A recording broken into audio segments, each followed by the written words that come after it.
the behavior starts to amplify. It starts to intensify until you get to a point where your puppy is all out screaming at you. I want that licky mat now.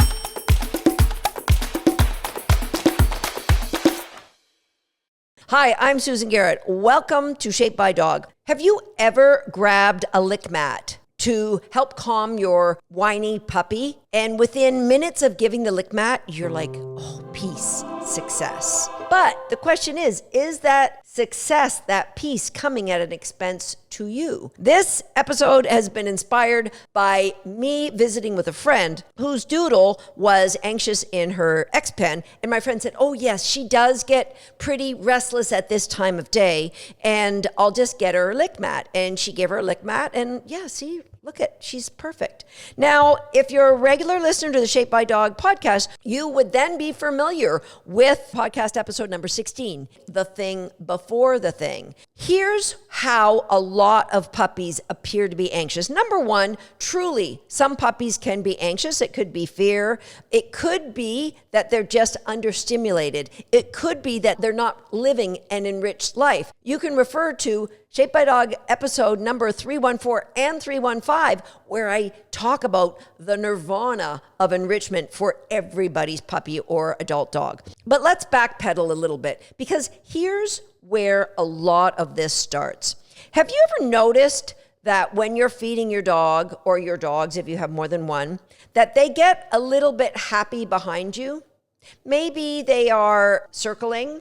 Maybe they're wagging their tail. Maybe they're whining. Maybe they're vocalizing a little bit more than that. Maybe they're saying like, hurry up, hurry up, hurry up. It's dinner time. I want my dinner. I want my dinner. I want my dinner. Now, if you have a dog that doesn't care about their dinner, this is probably not going to be a problem. However, if you're a person that maybe you're preparing your lick mat for your puppy, and what is your puppy doing? They might be in the kitchen and you might be in a back counter somewhere and you're preparing it. And what is the puppy doing? Are they circling in the X-Pen? Are they whining? Are they barking at you? Or are they pawing? Are they bouncing? I had a terrier that's exactly what she would do as you prepared food. She would whine. She would pounce off of your butt. And sometimes she would just jump and pop up beside you. The thing before the thing tells you that all of that leads to the ultimate reinforcement of the dog getting their food. So we are preparing a lick mat in the hopes of creating calm. And what ends up happening is it builds. So maybe you don't even notice it at first. You're preparing a lick mat because you want to give it to your puppy, because you want to maybe do some reading and you want your puppy just to chill for a little bit. And so after 2 or 3 lick mats, she learns when she goes back there and I hear the tinkering of the bowl, I get my lick mat. So that's when the first little, singing the songs of my people. I'm just enhancing the experience for you while you're out there making me a licky mat. You might not even notice the first thing that happens, because that first thing might be a circling or a pawing. Can I get closer to you so I can help you? But I promise you, there is some expression of the emotion the puppy is feeling. You are making me something I want it faster. And when you deliver that lick mat, the thing before the thing, the behavior starts to amplify. It starts to intensify until you get to a point, you may already be there, where your puppy is all out screaming at you. I want that licky mat now. I am really excited about this. So somewhere between the first circles and the all-out screaming obscenities at you, there is a gradient of behavior that makes that puppy appear that this is the time of day they're more anxious. So what can we do about it if we are there? Number one is stimulate that dog's brain, do some training, get them out for a walk. Now, my puppies, once they're, 3 or 4 months old, they go for off-leash walks with me, not with my pack of dogs, just myself. Off-leash walks, so they get to practice coming to me when I call them. They get to sniff. They get to go get some physical exercise, not on a leash, just off leash. Now, I know that's not maybe possible for everybody, but there are ways you can find like sniff spots that you can rent for 20 minutes. But this podcast episode isn't about exercise. I'm just saying these are some of the things that help lead to a puppy that isn't showing anxiety that you believe that they need now have their lick mat. But what are we going to do when we know we would like to use a lick mat, but we have an anxious puppy? So here's what I would advise you to do. If you have somebody else in the house that can take that puppy out and play with them outside or go for a walk, anytime you're going to make a lick mat, that's what I would do first. If that's not a possibility, then this is what we're going to do. If you're the kind of dog owner who truly wants to understand, not just manage your dog, then subscribe to the channel. We're going to get multiple lick mats, maybe 3, 4, 5 lick mats, and you're going to prepare them all and put them in the freezer. And you are going to then go back and sit down. Maybe you're going to take your puppy out, maybe not. But when your puppy is relaxed and they've forgotten about the fact that you prepared a lick mat, that's the time that you're going to go get one for them. You're going to now have a new trigger. You going to the freezer and opening the freezer eventually will become the trigger. So maybe you're going to have to go to your freezer several times a day and walk by the puppy without having a lick mat in your hand. Because what we want is to associate calm puppy lick mat comes out.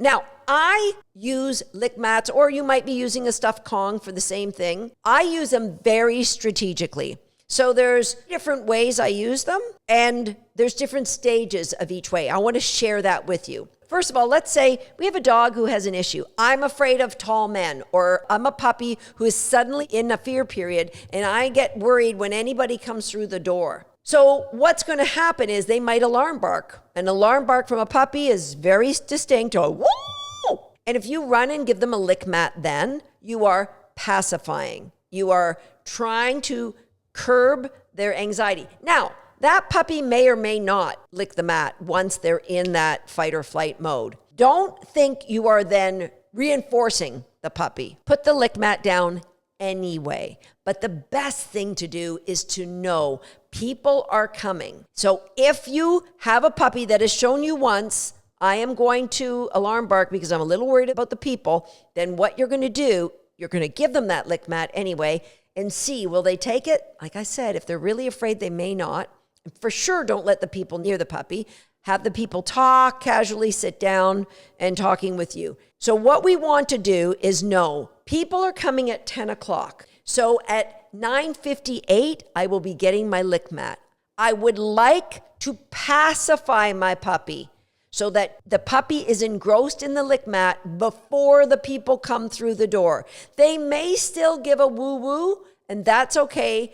They're going back to the lick mat, ideally. If they're not, then we're going to start with the puppy further away from the door. In this stage, stage 1, this is a lick mat is pacifying, is entertaining, is distracting. It's not really doing much except helping to get the puppy's mind off of what is potentially what we see as an inert fear, but in that little puppy brain is a real fear.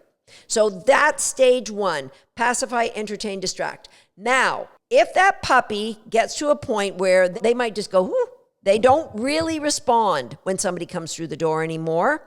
The pacify, entertain, and distract mode has been working. It might take a week, it might take 2 weeks, it might take a month, it might take 2 months. Now, you're going to move into conditioning. We really want to build some conditioning for that puppy. What we're going to do is the moment the door knob starts engaging, like somebody's coming through the door, or the moment somebody knocks, the lick mat goes down. The thought somebody's coming in means you get something amazing. You're going to work at that stage of conditioning. So the puppy then looks forward to somebody coming. They might start wagging their tail instead of barking. Now you know you can move to the third stage where we're going to reinforce. And that reinforce might look something like this. You might have moved on beyond the lick mats. You might just, somebody comes in the door, the puppy starts wagging their tail, you say, good baby, and you throw a handful of cookies in the pen for them to search. You might then eventually get to the place where the puppy's loose and you're throwing it on the ground. And you'll probably get to a place where the puppy has been conditioned to love the sight of people. So now you can stop reinforcing that, because the people themselves is very reinforcing to the dog, and you're probably going to have to start reinforcing, go to your bed when the people are here, so you don't go too crazy on them. So that's a way that you can use a great tool in a way that creates great behavior. I just want you to be aware that the whiny, barky puppy might be there because of the inadvertent reinforcement that you've been giving them when their needs weren't met fast enough by you preparing their food, or preparing their lick mat, or preparing their Kong. They're great tools, but the idea of using these tools is they shouldn't be just a crutch for you to manage the dog for the rest of their life. There should be a strategy behind every time you pull out a lick mat, every time you use a Kong. It is an intentional use of building better behavior. I'll see you next time right here on Shaped by Dog. What are you looking at me like that? I'm not stopping you from watching any videos. You're a subscriber. Are you a subscriber? If you're not a subscriber, hit the subscribe button now and be sure to turn on that notification bell so you don't miss a single awesome video from us. Right? They should, shouldn't they? I know, because you're subscribed. They should too.